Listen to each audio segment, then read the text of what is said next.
Welcome everybody to another thrilling installment of our Make Azure AI Real series.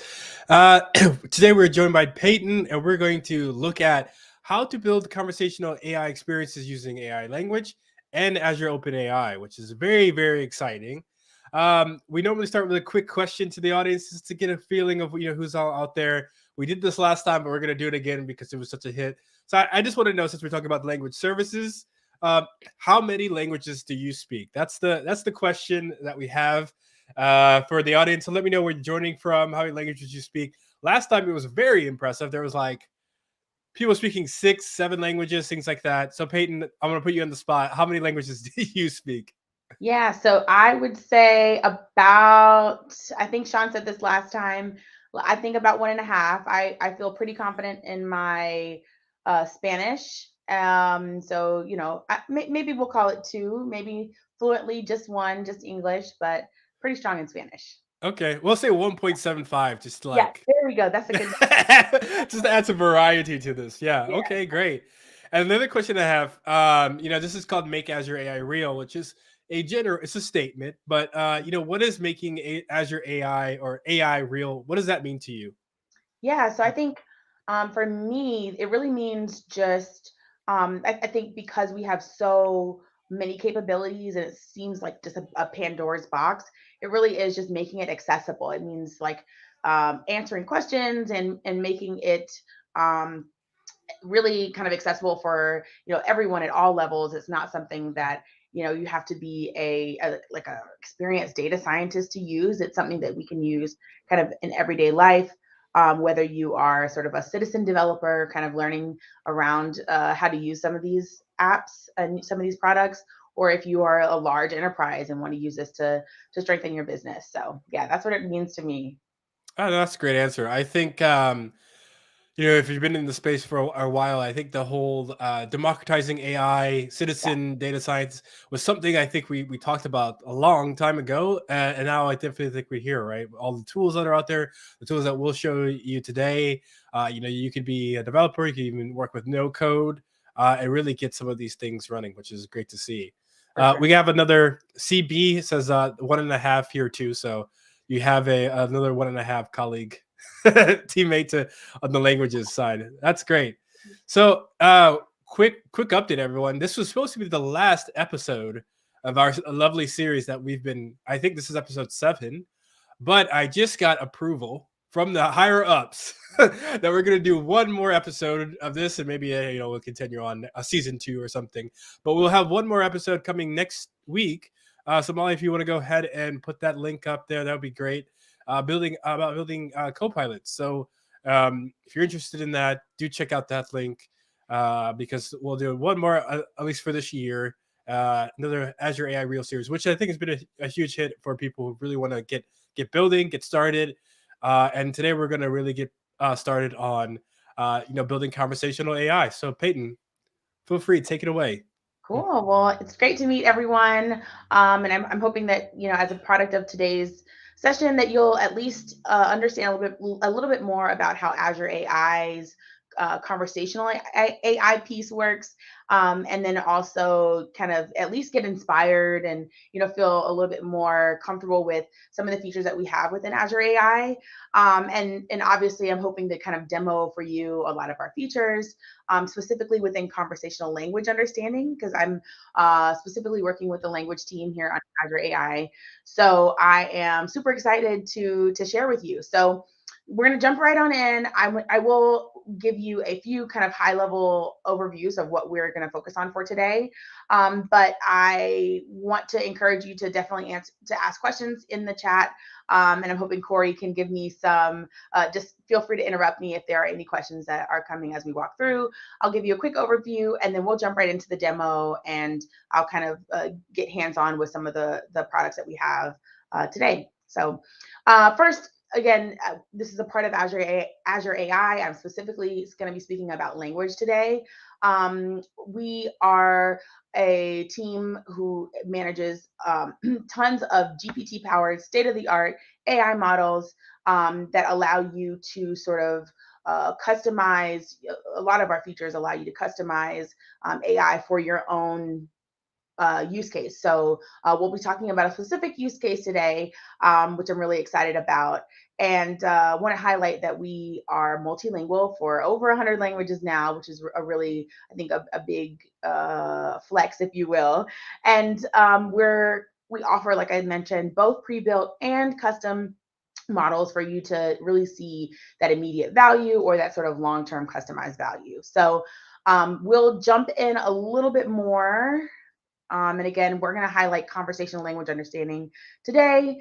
In addition to that, really all of our Azure AI language services are all certified, if I can jump here, certified across many different, I think, compliance and regulatory bodies, specifically calling out for healthcare and government and security. Those are all the things that you can definitely trust that we have within the Azure AI language service and across much of our Microsoft AI platform.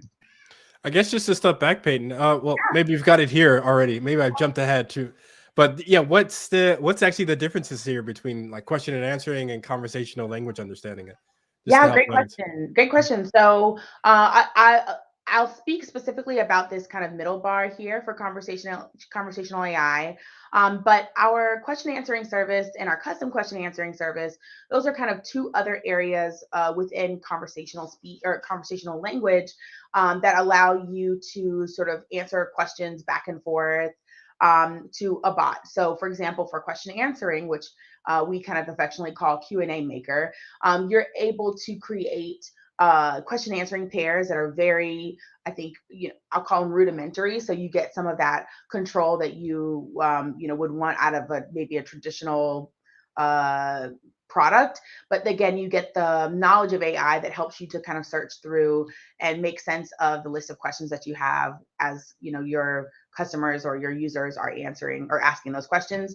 Custom question answering is a sort of very similar product to that, except there's a little bit more customizability, a little bit more AI strength within the product that we kind of call CQA, that allows you to on top of the question answering pairs, you can generate some questions within custom question answering. So there's just a little bit more, I think, robustness behind that product.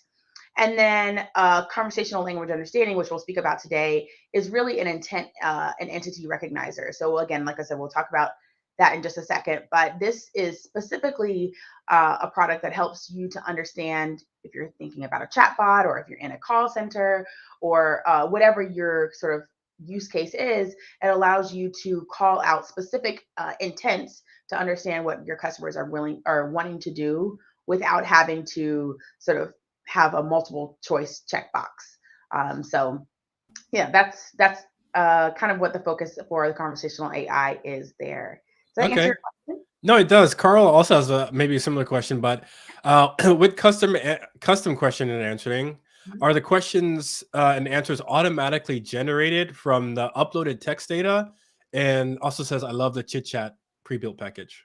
Oh, great. Yeah, I'm glad you're enjoying it. So yes, you can generate questions from a body of text as a part of custom question answering. And actually, since we have created this, there's another piece that is kind of purely LLM large language model powered, which allows you to use large language models to do some of the same work that you can do with custom question answering, like the generation of questions and that chit chat as well. So great question, Carl. Cool. Thanks. Yeah. All right. So we'll jump into CLU, conversational language understanding. Again, I promise not to read all of these slides to you. I just want to make this information kind of available for you. But again, the big point here is that these are state of the art AI models that are using semantics rather than just like text patterns or like a multiple choice question to give you really a pretty intelligent intent recognizer and entity extractor that will allow you to whether you have a chatbot, whether you have a call center, whatever you're looking for, this can really take a user query, push it through the CLU model, and then produce a classified or intent classification, and this entity recognition within sort of a very quick amount of time that you can use however you'd like to use in your implementation. So that is kind of a high level view of CLU. One of the things I'll also like to call out relating to CLU is that you can orchestrate multiple CLU projects within one CLU kind of hierarchical or Uber project, if you will. So here's kind of a high level view of what orchestration looks like. Not only can you orchestrate multiple CLU projects and other intent, but just like we talked about a little while ago, question and answering is also included within the orchestration options. If you'd like to use, ChatGPT or any other kind of similar products where there's like an intent recognizer or a question answering piece, you can also orchestrate your CLU projects with that. So it's a really kind of exciting thing. We'll jump into our scenario in just a moment so we can really, again, make this real. Any questions there, Korey, before we move on? I don't have any questions, but like you just said, you're really on brand. We're about making this real. We get questions when people really want to put together plans. And Carl has come back and he has got a question as well about the the document summarization. Okay. So he's got an enterprise. They want to use AI to classify the topic of tens of thousands of documents. Uh-huh. His approach was to use Azure OpenAI and some prompts. Mhm. But if there's a better solution out there, I guess he's open to hearing it. Yeah, so I'm not the necessarily summarization expert, but what I will say is I don't know if there's necessarily a better option, just sort of all up, just one is better than the other. I think it matters kind of what you're looking to do. Like if you're looking to have maybe a long-term summarization option, or if you're looking to have summarization as a part of your overall product story or as a part of your user story. I would highly recommend you take a look at our document and conversation summarization products within the Azure AI team. If you're looking for sort of like a quick hit where you're just, you've got a set of text that you want to use very quickly and then be done with summarization altogether, then maybe the Azure OpenAI option would be a good option for you, just as sort of like a first step. But I'd have to hear more, Carl, from you on that. But I think definitely check it out, and maybe after this session today, I can share with you some documentation on some of the differences between our Azure AI summarization and the OpenAI or Azure OpenAI option for summarization and generation and things like that. Perfect. And speaking of documentation, so we have a collection of all the links, resources from this entire series, so we can always add that, even specifically for this workshop. So right there in the link, yeah, Molly's always on time with this. Perfect. So do check out that if you're looking for documentation links and other additional learning resources. Awesome. All right, so I'm going to jump in. This is a high level schema example that we'll cover, but I wanted to just give you an idea of really what this orchestration looks like.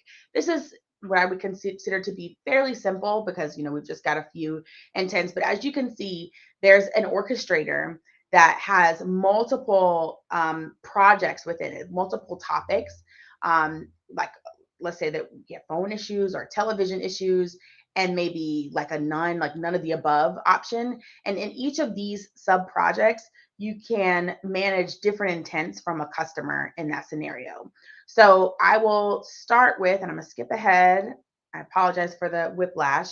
We'll go ahead and get to our demo just for the sake of time. And I want to kind of stop and think about this scenario. So you are a solution architect at a telecommunications company designing a chatbot for answering customer questions and helping customers with issues with their phone service. But you're also managing multiple departments. You're very busy. And you're one of those departments is a television service. So you want to integrate all of those into a single chat experience for your customers.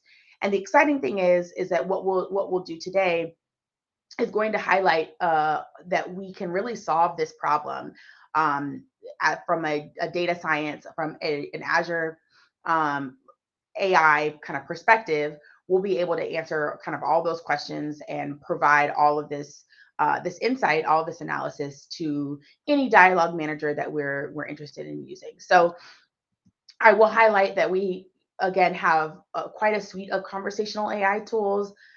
We've mentioned conversational language understanding, or you'll hear me call it CLU. We've also talked a little bit about custom question answering, and then we've also have talked a little bit, I think, about just graze the surface of the Azure OpenAI on your data service, which is, I think, the service that we just mentioned to you over Carl, on using Azure OpenAI to generate some of your questions and manage those answers. We've talked about orchestration as a conversational AI tool. And then we will talk a little bit more about dialogue. So I think from last week's session, you heard a little bit more about prompt flow and how to use prompt flow to integrate kind of across the Microsoft AI landscape.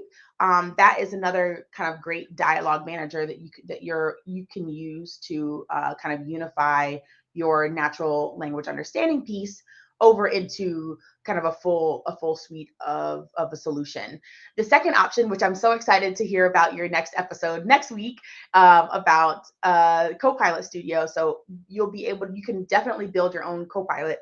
I'll share some documentation later in the session with a direct integration between Copilot Studio and conversational language understanding, or CLU. So I want to kind of clarify that really the conversational AI tools that we'll talk about today are tools. Really, they are tools that can help you strengthen the quality of your chatbot using whatever dialogue manager you like to use.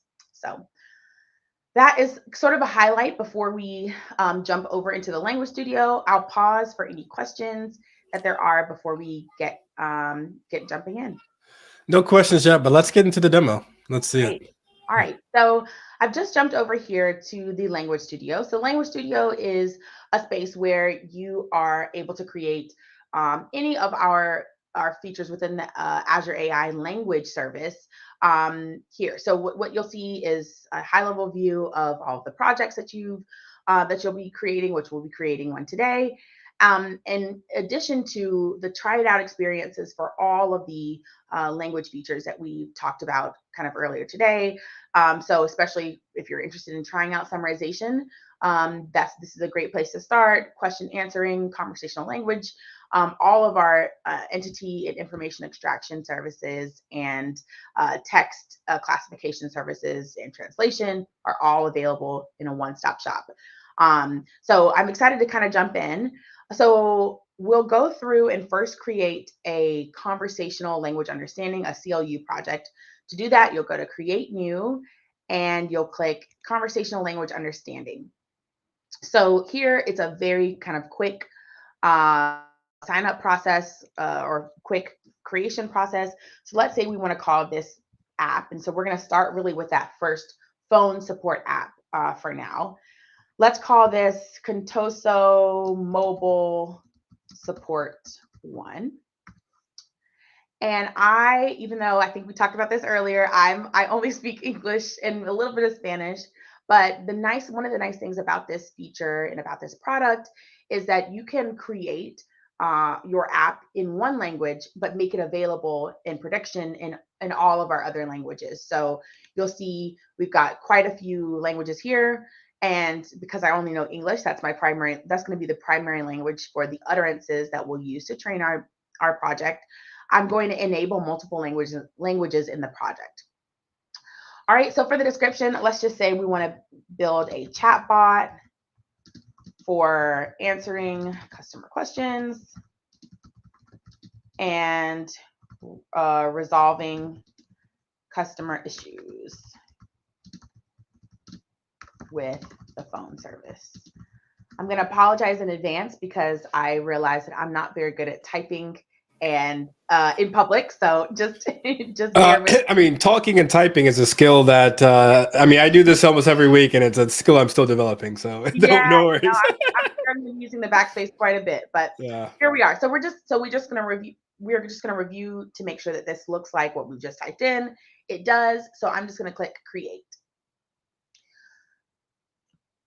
All right. So now we've already got a project that's created. We're kind of really on our way. I will just highlight the project settings here.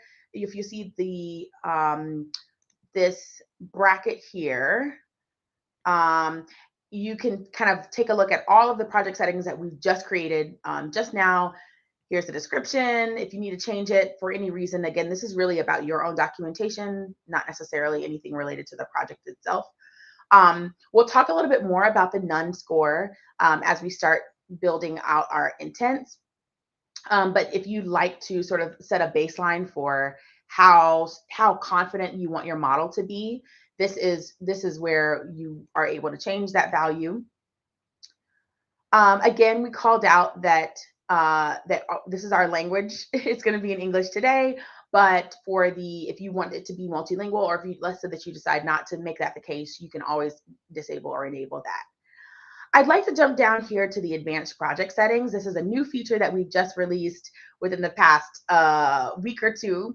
But this is basically a space where you can become your own data scientist. Again, this doesn't necessarily require you to have some advanced data science experience, but we want this experience to be really a place where you can kind of build and grow your own space, your own project. So specifically here, we've enabled the ability to normalize your data for casing. If you don't want upper cases or lower cases to matter, this is a space where you can do that. And we'll be adding more of those sort of customization, kind of data science, really advanced project settings here in the future. So looking forward to that. Last is about orchestration. We'll get to that in just a bit, but wanted to highlight really these project settings because this is going to be a really great safe space for you to make any changes to your project as you're moving. All right, so now that we've talked through how to create a project, I've actually already gotten a project started just for the sake of time, so you all don't have to watch me type all day. So this is our bot. Now, as we've said, we've already created a space for, we already understand our scenario. Our scenario is a chatbot for phone support. So as you can see, I've already created some intents for each of our spaces. So if I would like to, all I needed to do is click add, and then my next intent might be phone usage. Uh-oh. I'm gonna make this one. If I wanted to add a phone usage intent to maybe answer questions about how many calls I made in the month, or how many, I guess we don't have minutes anymore nowadays, but how much data I have available left on my service, all of those sorts of things. That's where you can maybe use the phone usage intent. For the sake of our use case, I don't think that we're going to use that. So you're always welcome to just delete that intent. So that, again, this is very kind of extensible, and you're more than welcome to kind of make changes for whatever works best for you. Do you have any tips or guidance on defining intents, or making a list of intents? How would people go about doing that? Great question. Great question. So really, my best advice, and this will be my advice throughout all of this sort of project building process, is make sure that you're doing and focusing on what you expect your end users to do. So if you have a very kind of specific set of activities that you're kind of hoping for. If I think about the ordering pizza, if you want to have a pizza bot, if your customers are really asking about what are the latest specials, or I'd like to order a pizza with 5 olives on it, then think about really what your users are wanting to use, and that's how you should define your intent. It's really important, I think, as you are going through this, to have a user-focused approach, because really the model behaves, and again, kind of it's this sort of AI neural network that's behaving according to how you train it. And so you really want to make sure that as you're building those intents, as you're identifying entities, that they really reflect the end case. Because what we see is a lot of customers will try to take a brute force approach and think of every way that all of their customers might use this product, when really in reality their customers have a very kind of clear subset of utterances, and that's how you kind of want to bucket your intent. So, but I think for the intent side of things, I really recommend thinking about what downstream actions do you want to take from those user intents. Like here, I'm thinking, hey, like I'll create a billing intent so that this can go to the accounting department,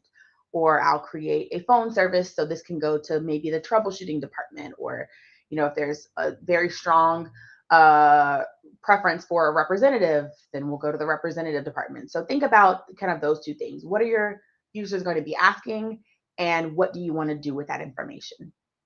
Does that make sense? Yeah, the five olive pizza is a very specific request. Yeah, I don't know where it's going to be handled by the bot, so that's great. Yeah, exactly. All right, so now we've got, so this is already kind of, I'm gonna call this kind of like this TV swap, if you remember from TV networks or food networks, where you already have it ready. I've already got a project here ready for you, but we'll start with the billing intent, and we'll kind of talk through how you can add intents into the billing space. So let's say that once I click on billing, I'm directly into the data labeling section. And all I need to do is just click, hey, I want to add an intent for billing. These are all going to be in English, but if I wanted to, I could add intents from any of my other utterances that I'd like to train using. So let's say I think my customers will probably ask, I have a question about my bill. Very simple.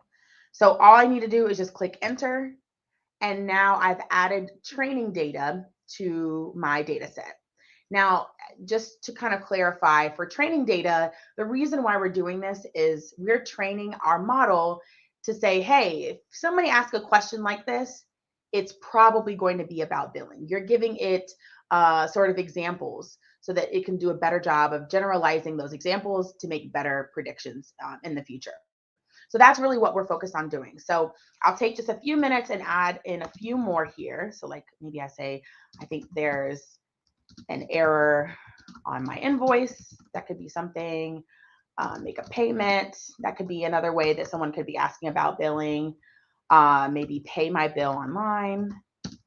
I love how you spelled pay as well. Yeah, I know. Very, very on brand. I know. It's a habit.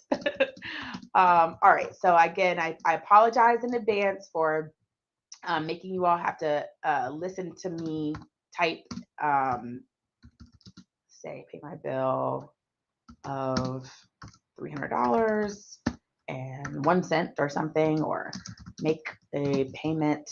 And the reason why I'm doing this, and I think that this is probably really a worthwhile effort to go through, is what we always say in not so many words is, the more data points that you give your model, the better your outcome will be. So I'm not going to make you sit here and watch me type in 200,000 or 20,000 utterances, but I want to highlight that really you want to make sure that you've got quite a bit of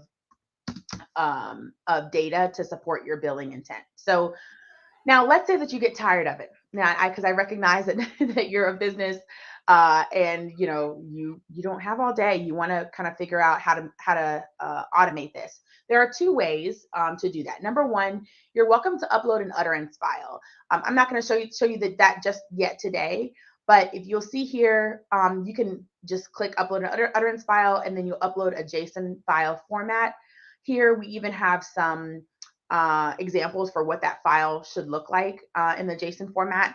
And you're able to do like a mass upload of a bunch of utterances. They're labeled with a specific language and a specific length and offset there. So feel free to use that as a feature to accelerate that. The second option is to use what's called the suggest utterances feature. So what this is basically leveraging the power of GPT in order to kind of automate this process. So now I have created, let's say, maybe about 8 I think, yeah, 8 intents or 8 utterances under the billing intent. And I just clicked suggest utterances because I want my GPT model to help me come up with new ways because I'm out of ways to think of how to say talk to the billing team basically. So what I'll do is I can click that. I'll choose which model, which Azure OpenAI deployment I'd like to use. And then this one, I want to find the billing intent. So I want to find some utterances for the billing intent.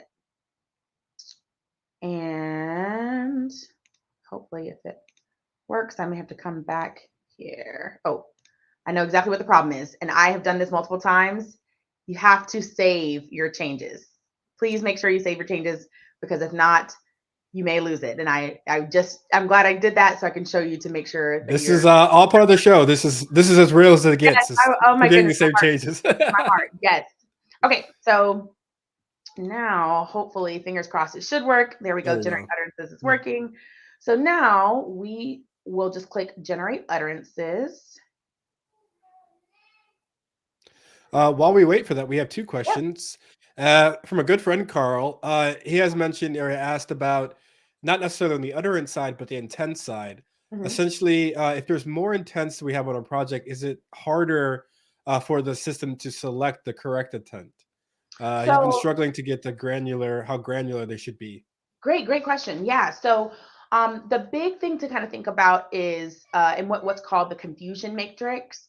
So there's this idea that these models, AI models, not necessarily just Azure, this is all AI models, um, constantly, just like we as humans, struggle to disambiguate. So what you want to make sure of is if you're going to have multiple intents, there's really no issue with the number of intents. It's really about the distinction between the intents.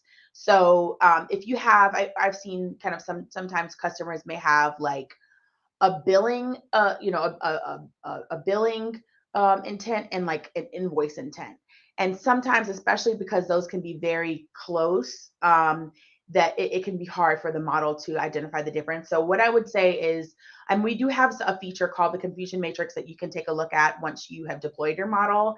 But I would highly recommend that you look think about how, maybe if you need to organize your project so that you can kind of net and get more and more detailed as your project continues. And so for example, like if you need to have let's say a billing intent like we're working on today, then maybe you have a billing intent and then you'll orchestrate or use orchestration as like a nested CLU project to create some difference between invoice and billing. Or it's really important, I think, just to have that separation, like a really kind of clear distinction within your project. It doesn't necessarily matter how many intents that you have or anything like that. So hopefully that makes sense to you, Carl. It's really just about kind of the high level distinction in your training rather than like the number or anything.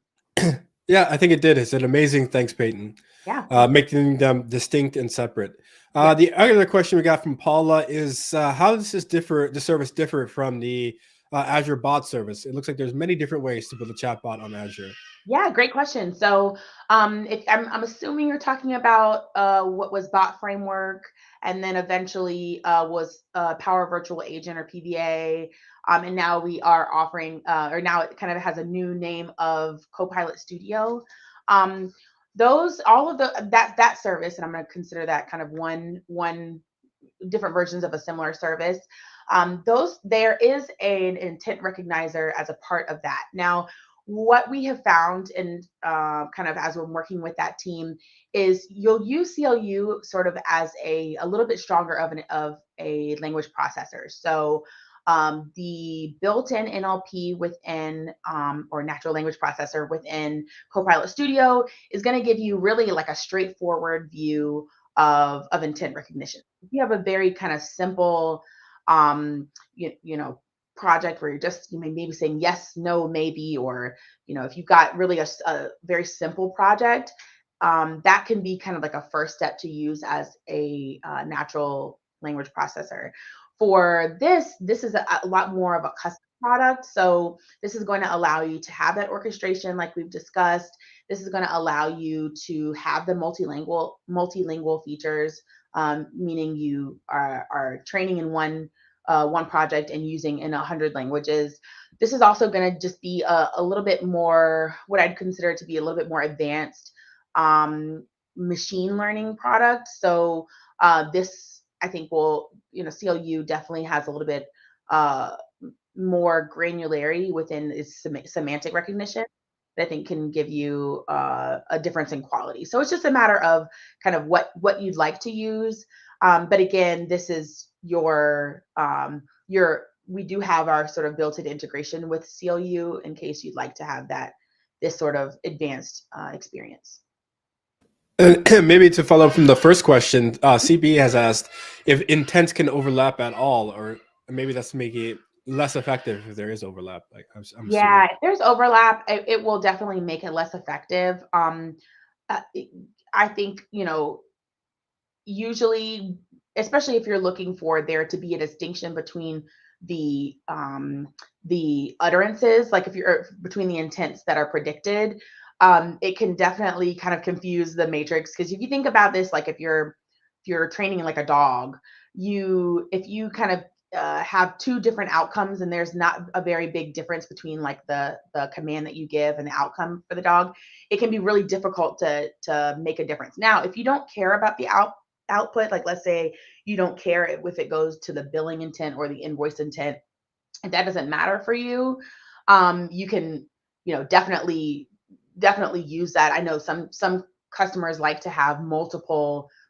billing intents. If they've reached a max for one intent, they can kind of create another one and they'll use it as sort of like a dummy. It doesn't necessarily matter. So that's definitely an option. But at a high level, you'll want to make sure that there is as little overlap as possible, I'd say. Nice, makes sense. Cool. All right, so GPT has generated 5 utterances for us, and because it is GPT, it's its own model. We definitely allow you to decide whether or not that utterance kind of makes sense for your use case. So if you find that customers are looking to say, hey, how much do I owe? That seems like a pretty good use case. So I'll just click check and it'll be added here into my approved list of utterances. Same thing for, can I pay my bill in installments? Hey, I didn't even think about that. That's a really great way. So this is a really cool kind of option that you can use. If you don't want to offer refunds, and you can just click X and it goes away, or if you want to talk about paying your bill. So now we've got a pretty good list. If I was giving you a recommendation, I would say, hey, add more data. It can't hurt. You want to make sure that you can think about what your customers will say. And that will really kind of be how it shows up. So I'm done for now with the billing intent. So I'm just going to go ahead and save the changes here. Because again, always save your changes. I have in my notes in big bold letters, save your changes. So just make sure that you do that. All right, so now we've labeled all of the intents that we want to use for billing. But let's say that we want to extract a little bit more information. Like, for example, this utterance here, make a payment of $15.47 on my amount. Maybe that's supposed to say account, and I can just click edit and click account. Look at there. Done. So let's say I do want to call out, hey, what is this 1547? What does that mean? Well, I can create entities. I'm going to save my changes. I can create entities for this exact purpose. We have a really strong entity recognizer as a part of our Azure AI service. And this way you can kind of pick up on, hey, like instead of just knowing that they're looking to do something with their bill, I can send downstream, hey, it's 1547. That's how much they're looking to pay. So all I need to do is click add entity. And this entity I'm going to call, I don't know, billing amount. And I will add that entity. And it's here. So now I'm going to start highlighting those areas where that entity is relevant. So here, 1547, that's a billing amount. And I'm just dragging and dropping over the exact entity. $300.01, that's a billing amount. $40, that's a billing amount. So now we've got a list of entities that we can pull that we're training our model to pick up on. I'm going to save my changes. And I'd like to show you one more kind of exciting feature before we start actually training this model. All right, so if I go back to the schema definition and go into the representative category, like I said, I already added in some utterances to save some time. I've added in what's called a representative indicator. Or I've added in an entity that I have called representative indicator. Now, this information is maybe not that helpful for like my overall use case. Like the word associate may not be helpful, or someone may not be helpful. But I like to use these just in my own kind of projects, and I see a lot of customers really benefit from using these as indicators. These models use patterns, they use semantics to kind of pick up on what fills in this kind of pattern normally. So I'm seeing, hey, I'm looking for a representative. As I'm seeing representative, that is an indicator that someone is asking for a representative.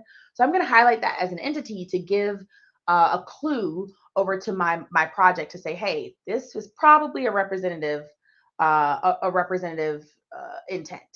And so you can use this in many different ways. I like to call this a ghost kind of indicator entity that allows you to kind of give a nod to your model. Again, you're the data scientist here. You're doing the work to train this model. So that's kind of a way that I just kind of like to use this process to help us get the best quality results possible. All right, so we've done the work. We have created a project. We are now ready to move on and start training this thing so we can see it in action. So what you'll want to do is just start a training job. And you can see I'm on the left with the training jobs icon, and then I'm just clicked start a training job. And now we're going to train, we're going to name our own custom model. I'm going to name this model maybe make Azure AI real phone model or something. Model. Okay, great. So that's the name of our model. Hopefully you all can remember that. I'm going to use the standard training. This is because my training data is all in English. It's free of charge. I'm just going to use this as my option. And you can either choose to use an 80-20 split of data or an automatic kind of split of data, or I can use all of my data and have it, I'm sorry, you can have an automatic split of data so you don't have to necessarily designate the difference between which ones you want to use for training and which ones you want to use for testing kind of down the road in the evaluation space. Or if you have very specific test cases that you want to make sure are right, you can use a manual split of your own data. So I'm going to use an automatic split of all of my training data, and then I'm just going to click train. And then it'll show us a toolbar here, and this will take really just a few seconds because it's not that big of a project, as I would say. Now, while that is working, I'm going to, and you can see our training is already complete. I'm going to just jump over to talk a little bit about orchestration. We spoke earlier about how orchestration. Peyton, before you jump over, one question we had from Paula as well. So she says, so each of these intents is a key to a set of, so the intents part, set of topic-specific training and testing data, each vectorized for retrieval augmented generation. I'm not sure. Yeah. So yeah.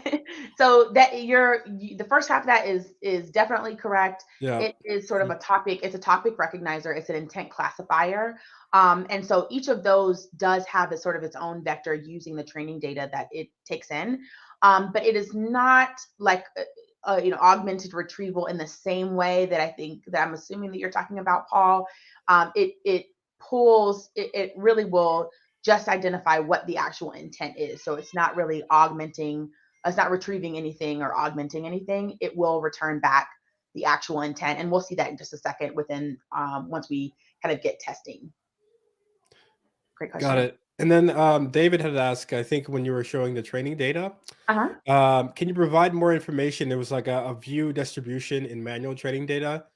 Oh, yes. Okay, great question. I'm glad you asked. So, and let me see if I can pull it up in the training. Okay.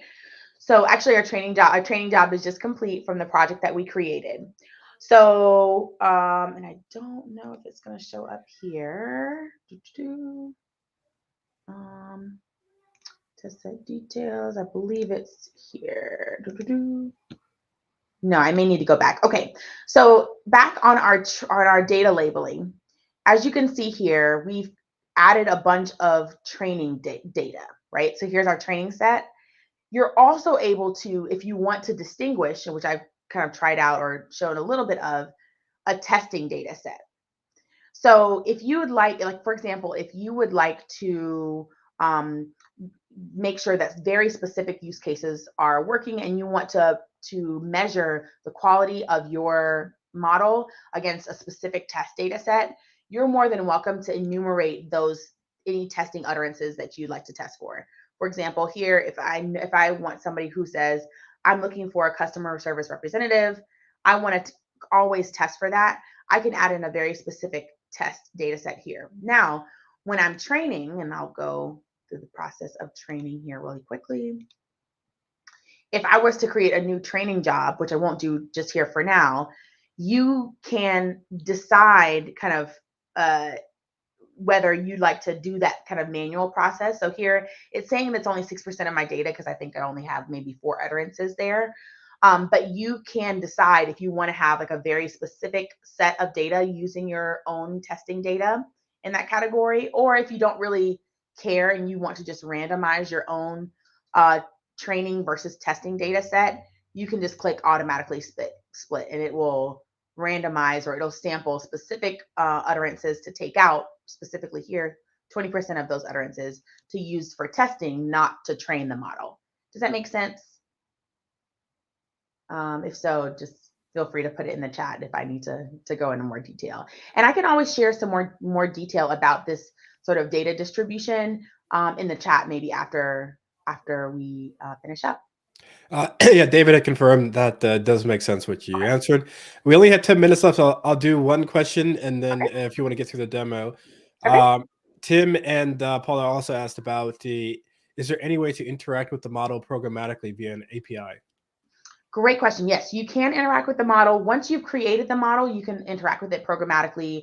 We have an API. A lot of our customers really enjoy using the API within prediction. Now for training, it's not as, because it's really like kind of very specific. We really want you to jump into the Language Studio so that we can kind of give you all those features directly into the Language Studio or directly for your project. So you can, again, I think we talked a little bit about how you can add in your training data, your utterances kind of programmatically. So yeah, those are kind of the options there, but you can access your prediction through the API. Cool. Great. All right, so let's, like you mentioned, we got about 10 minutes left, so I'll kind of highlight very quickly what this looks like from an orchestration perspective. So I'm going to go back to the Language Studio here now that our training job is all complete, and I created an orchestrator model called orchestration test, just for our own good, or our orchestration project. As it comes up. So we've talked a little bit about how you're a data scientist, you're a solution architect, you want to decide or disambiguate between a phone issues project, which we just created, and a television issues project. You want to know kind of where each of the questions should go from a customer. So what you can do is you can actually train, and this is like an intent-only kind of Uber project that allows you to train your own model. So like, let's say that I want to add another intent. Oops. I want to add one with our brand new model. I'm going to call this MAAIR phone issues. And I want to use an existing project. And I want to connect a CLU project with it, and specifically the one that we just created. So I believe it was the MAIR test bot. And then I'm going to add that intent. All right, now I was testing this out earlier, so I'm going to delete this old intent. But again, now what we've kind of achieved is, and I'll pull up this really quickly. What we've achieved is now an orchestrator, that's what this is, with phone issues and television issues, and also a none intent. So I just want to kind of keep everyone kind of abreast of what we're working through. So now all we need to do for this orchestration, this Uber project, is just to train it. And we'll call this our MAAIR orchestration training. We're going to use the same split, so it's going to pull that data from our projects into our overall orchestrator and then click train. And so now this training job has already started. And that should just take a few seconds. And for the sake of time, I will demonstrate. If I can go back to our training jobs.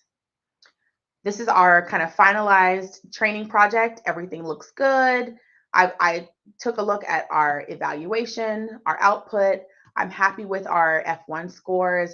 This is the evaluation. We talked a little bit about that confusion matrix above. There's a lot of documentation that we have on this, so I won't go too much into this. But these numbers look pretty good for what I'm looking for, about a 91% F1 score. Looks good. So now I am going to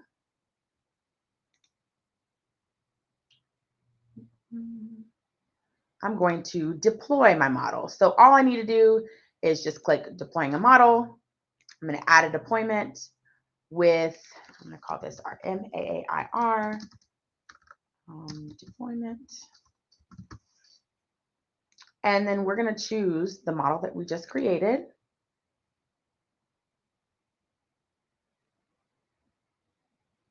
And click deploy.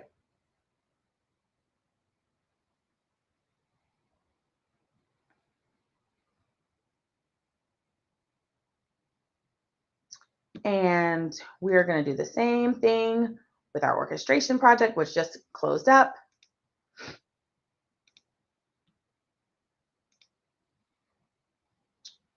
We'll add a deployment. Let's call this MAAIR work deployment. And we'll use this model that we just trained. And now we're going to select the deployments that we have. So we have this MAAIR deployment that we just trained, we just deployed. And then we've got another television one that I've done kind of behind the scenes for the sake of time. And we will deploy this orchestrator. And now we should be able to kind of jump in and test out some utterances. All right, so now it comes the moment of truth. So we're going to test out this deployment in the testing deployments section of our sidebar. All right, so now let's just test out an example. So let's say I'd say, pay my bill. I'm going to click run the test. And now you can see within our orchestrated project, it's given us our top intent with 97% confidence that this is not only just the billing intent, but it's within the MAAIR, make Azure AI real phone issues intent. So now I've got kind of two bits of information that I can gather from this. I've gotten that which project, which department they should go to, and what the customer is really wanting to do. So now we've kind of covered quite a bit. I'll highlight here that you can also see this in the UI, but also within the JSON file format, you're able to use this programmatically to the question that we saw earlier, that you can really kind of the world is your oyster, really, with all of these kind of nested conversational AI projects. If you're interested, you can look into using custom question answering. You can orchestrate those as well. You can look into Azure OpenAI on your data. You can orchestrate with those. You can really kind of create a fully orchestrated, fully integrated product all together. So that's kind of what we've covered today. I will give just a quick recap, and then we'll close out and see if there are any final questions. And I can go here. So recap, we've covered conversational AI tools. We've talked about conversational language understanding, from intents to entities to training, testing. We've talked about orchestration. So you can really, like I said, you're welcome to try out all of these features directly in the Language Studio. There should be resources available on the link probably coming up on your screen here pretty soon, in order for you to kind of check out all that we have within the Azure AI service. So thank you all for your time. I will open it up for any last minute questions that we have. I see there are quite a few comments in the chat. Yeah, there was one question. Paula's just trying to, I don't know if you will be able to answer this in 2 minutes or not, but how does this fit into the Azure AI offerings out there? If there's any kind of level set. Yeah. Mhm. Yeah, great. So great question, Paula. A few ways. Number one, especially within conversational language understanding, we work really well with the speech service. So if you're interested, I highly recommend jumping in with the speech service. Their speech to text product is really great and really does a great job of normalizing the data that you're getting there, that's coming into your CLU projects.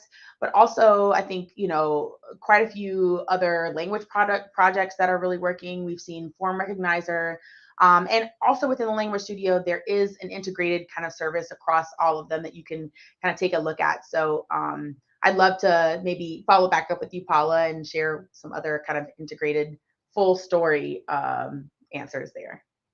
Yeah, maybe that'll be the last and final, the real final episode of Make Azure AI Real. Yeah, maybe so. Or maybe we'll bring everybody back together, like a reunion. Yeah, like a reunion tour. Yeah. Yeah, and then tell me how you work with that person. And yeah, that would be great.